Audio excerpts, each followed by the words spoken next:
Parfois, les gens me disent « Tu n'es pas encore en train de faire des nuages, si ?» Mais je crois que je ferai des nuages jusqu'à la fin de mes jours. Between me and the earth beneath, a border, a boundary beyond all belief, a blanket, a veil, the story of heaven. It's able to take me right out of myself when I need to be lost in them, blinded and numb, frozen, suspended, weightless and young.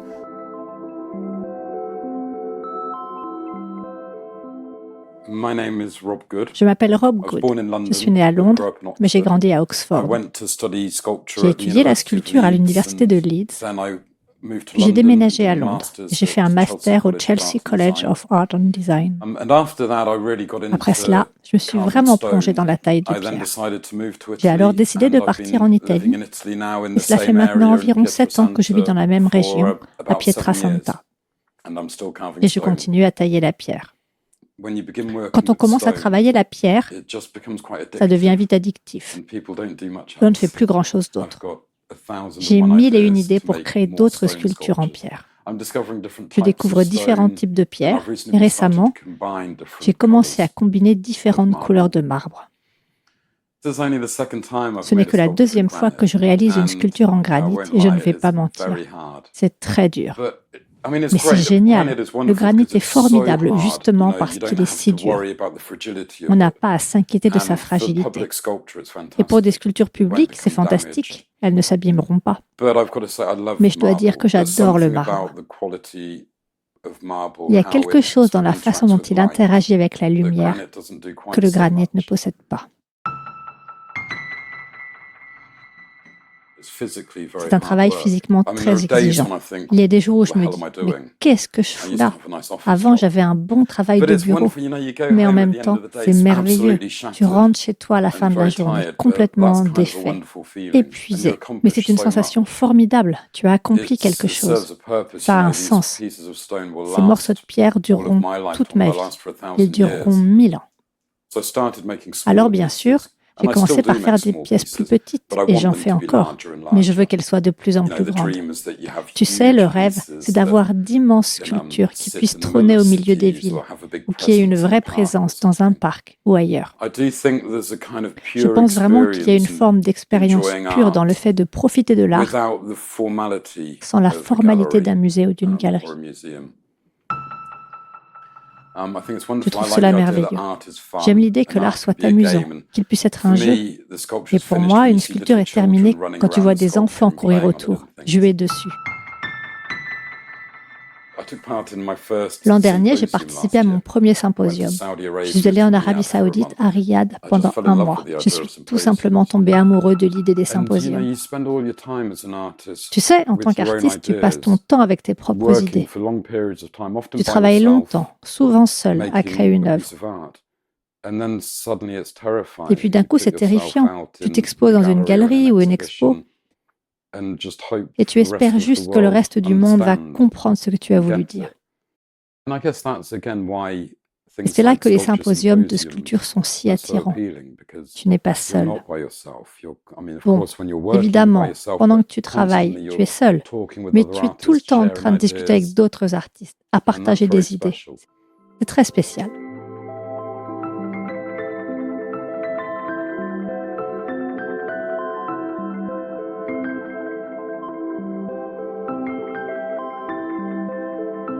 I want to inhale those cold water vapors, to find Dionysus in there and reshape us, wrap his self with myself and then dissipate us, float free from this aviation apparatus, set free from a mind that cannot comprehend, unshackled from earth where we're cursed to spend our days looking up, overcast by their shadows. Mon travail, j'aime qu'il soit assez poétique. J'aime l'idée que l'art puisse te permettre de t'évader un instant de ta vie, de tous les problèmes politiques du monde, de tes soucis personnels, ou même de tes pensées. Et je suppose que c'est pour ça que j'aime les nuages. Je pense qu'ils offrent une part d'aventure. Et je crois que c'est aussi parce que les nuages, tu sais, ils voyagent partout, ils se déplacent autour du monde entier. Où que tu sois sur la planète, on peut voir des paysages très différents. Déserts, forêts, villes. Mais les nuages, eux, sont une constante. Les nuages me fascinent. Je trouve ça très intéressant que tout le monde ait regardé les nuages et imaginé autre chose. Regarde un éléphant, là, un dragon, le visage de Bob Marley. Pour beaucoup, les nuages symbolisent le paradis.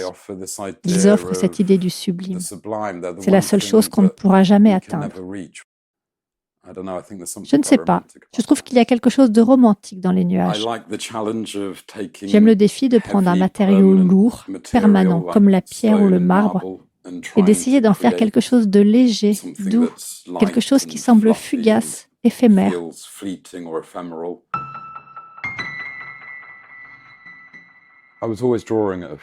J'ai toujours dessiné depuis tout petit. L'art, c'était la seule chose qui m'enthousiasmait vraiment. Depuis que je suis enfant, je voulais être artiste. Et je ne l'ai jamais vraiment remis en question. Mais bien sûr, ce n'est pas facile de vivre de l'art. Donc, après mes études, je suis allée travailler un temps dans l'entreprise familiale. Mes parents avaient une grande imprimerie et j'y suis restée 3 ans. C'était assez pour comprendre que je ne voulais jamais travailler dans un bureau. J'avais besoin de créer, d'être créatif. Alors j'ai quitté ce travail et j'ai décidé de me consacrer entièrement à l'art.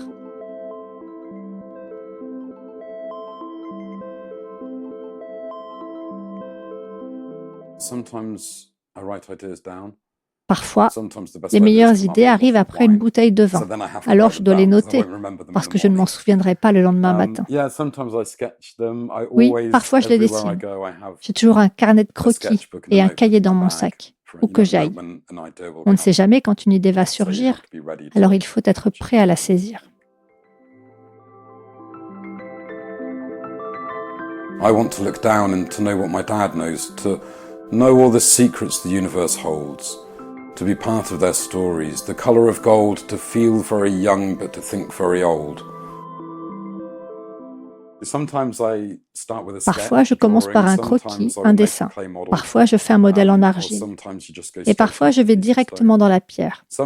Dans mon atelier en Italie, parfois, je prends un bloc de pierre, je regarde le ciel, je prends un crayon, je dessine rapidement un nuage dessus.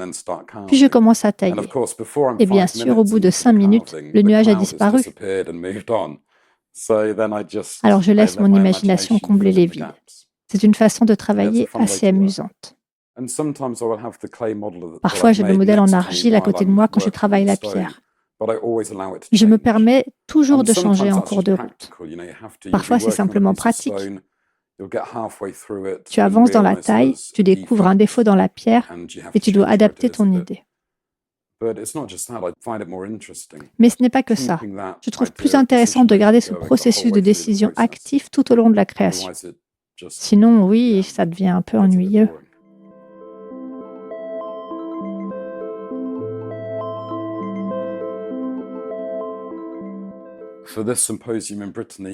Pour ce symposium en Bretagne, le thème c'est l'évolution. Alors oui, je fais encore des nuages. C'est une sorte de progression de nuages. J'ai pensé au symbole du nuage comme pensée ou comme rêve,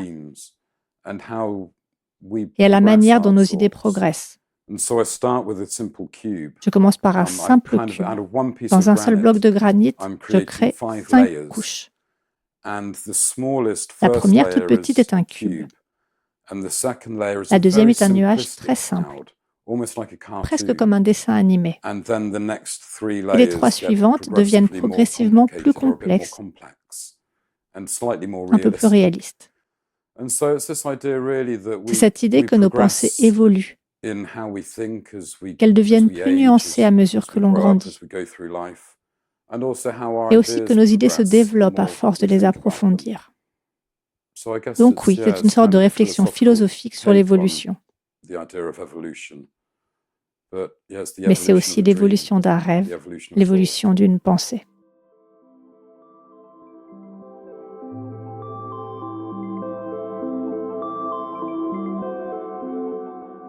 Myself is out there in that cloudscape perspective, not in here trapped, all introspective with statements of thoughts that are only subjective. If it's all just a dream, may I never forget this.